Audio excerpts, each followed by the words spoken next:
ព្រេងនិស័យជួបថ្លៃតូចតន់ក្នុងថ្ងៃបុណ្យគប់គុណល្អក្រៃអវត្តកោកពុង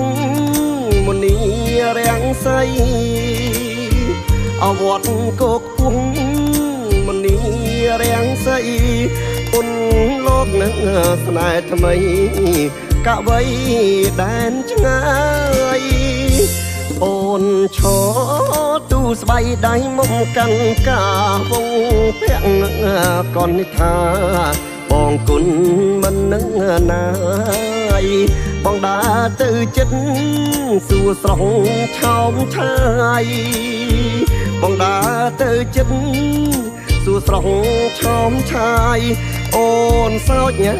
រៀងងាយញញឹមដាក់បងអោគោកខ្ពងអើយអ្នកជាសង្ស័យលំពោនិស័យយើងធ្លាប់សាសងចាប់បនខែក្រោយចូលស្ដីនួនល្អងចាប់បនខែក្រោយចូលស្ដីនួនល្អងប្រាប់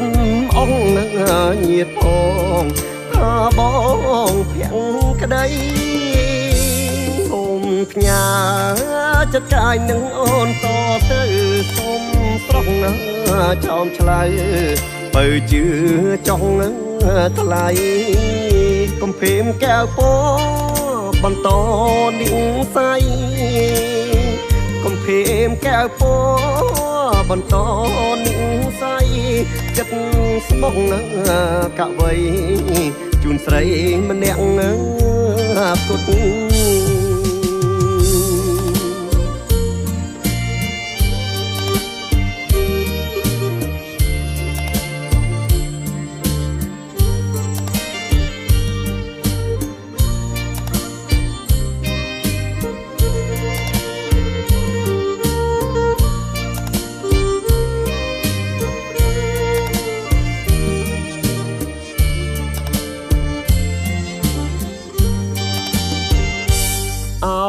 គោក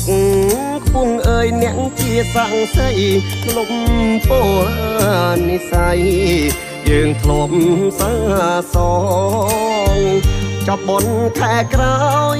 ចូលស្ដីនួនល្អងចាប់បនខែក្រោយចូលស្ដីនួនល្អងប្រាប់អង្គនឹងញាតផងថាបងភាំងក្ដីផ្ញើចិត្តកាយនឹងអូនតទៅសូមស្រស់ណាចោមឆ្លើយបើជឿ